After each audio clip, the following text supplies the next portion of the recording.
Will the Pac-12 TV contract increase in value and add revenue to every school in the league? I think it's a burning question right now that's not being talked about enough. And today we get a perspective from Sirius XM Pac-12 radio and ESPN analyst Ryan Leaf. If you have not subscribed to the channel, please do. I talk college football every day on this channel. Right now that means conference realignment every day on this channel as well. I try to give the Big 12 a voice. Ryan Leaf, I'm sure you recognize the name, former second overall pick, number 2 overall pick in the NFL draft. He was a Heisman finalist at Washington State. He's got a crazy story and is doing very well in life right now. It's honestly very inspiring. He's also been doing some broadcasts of Big 12 games, including K-State, Oklahoma State this past Saturday. So I had a chance to catch up with him before the game to not only talk Big 12 football, but mainly I wanted to get a perspective on where things are at in the Pac-12 and how optimistic they are about this TV contract that's coming up. So here is that conversation with Ryan Leaf. Obviously, you're from Pac-12 country. You do some work with Sirius on their Pac-12 radio show. What is the mood right now around that league with where they're at on the field with a 16-16 record so far through non-conference play and kind of the big picture on where this may be headed in the future? Well, I think they're pretty excited because we finally have a team that can be elite, right? Oregon has finally reached that mountaintop. They've been climbing the hill under Mario Cristobal for the last couple years, and what ultimately the Pac-12 wanted to get to was what the ACC and what the Big 12 and what the Big 10 have. They have an elite team with a bunch of mediocre teams. And everybody loved that conference, and I think that conference is respected because they have this team making the college football playoff every year. I've asked the question over and over, does the win by Oregon over Ohio State and the win by UCLA over LSU, does that mask the stinkiness of the rest of the conference in terms of what the non-conferences look like? And I've gotten a resounding yes from everybody else around the country. I don't necessarily know if I like it. I like when teams can beat up on each other and it's competitive every single week, but if that's what's going to garner respectability from the pundits all over the country to have one elite team, Oregon has set themselves up in that position, which will lead the conference to be more respectable when they're talking about it on College game day on the weekend. Yeah, I mean, I think you hit the nail on the head of what the reality is of how it is that you get national attention. How optimistic is everybody about USC being able to figure it out and become the power that they could be? I mean, certainly, to me, they represent a similar sort of situation to what Texas has been in the Big 12, albeit more successful fairly recently than Texas has been.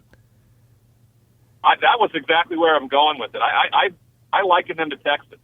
They have every resource in the world to be good, but yet they are apathetic and cannot figure it out. They keep hiring coaches that don't really make too much sense. So I don't know where they're going to go. I don't know if USC can actually get back to where they once were because I think college football is trending in a direction with NIL and all the things that exist out there to be more of a small town, big program atmosphere and not in big cities. I don't think kids want to go do that. I think they will get lost in the shuffle in Los Angeles with the Lakers, the Clippers, the Dodgers, now 2 NFL football teams. It's a different deal. So I have a hard time imagining them getting back to where they were. Now, can they be competitive? Heck yes, because they can recruit like crazy and they get some great players. But it's not something that I envision them being a dominant force like when Pete Carroll was there, like the University of Alabama has become. I don't see that in the future for USC. Ryan Leaf is talking with me right now. As far as the TV deal, which is coming up there in the next 18 months or so, that'll be negotiated with George Kliavkoff, the new commissioner out there in the Pac-12. What level of optimism do you sense on that increasing or being a deal that will make everybody happy out there? Well, it's better. I mean, that's the bottom line in all this. The previous commissioner, Larry Scott, thought when you go into a negotiation, it was about destroying the other person and not about levity and compromise and things like that, giving each other the best of both worlds, and they locked themselves out. The Pac-12 had one of the best football games in America last week on the Pac-12 network between UCLA and Fresno State late into the night, and, hardly anybody can see it. They're talking about it on Twitter. People are watching it through Gamecast. That's not how that's supposed to go. And so, therefore, ESPN has to be involved, DirecTV, all of that has to be a partner in all this and benefit not only the Pac-12 conference, but every team in the Pac-12, and the amount of money that will bridge that revenue gap other conferences are benefiting from that the Pac-12 just hasn't been able to over the last 5 years.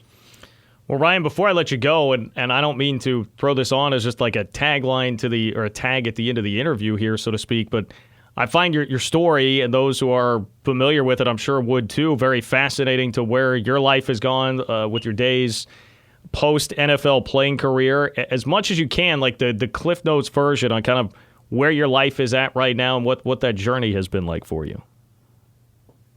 Well, it's been a journey. I mean, it's been like anybody else's life with difficulties, adversity to overcome. Mine just played out in a very public forum, and I'm probably really grateful that it did, because when I messed up, there were consequences, and there was a magnifying glass on it. And I think that there's a lot of individuals and flawed human beings like me out there that are going through the same type of thing, that are doing it in the dark. And so, and then they just disappear.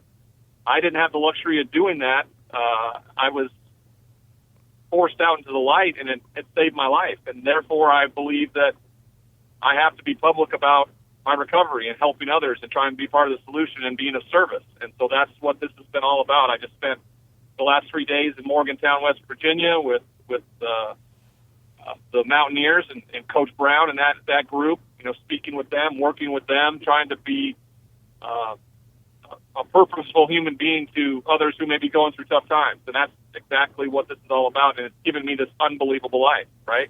I'm a father now.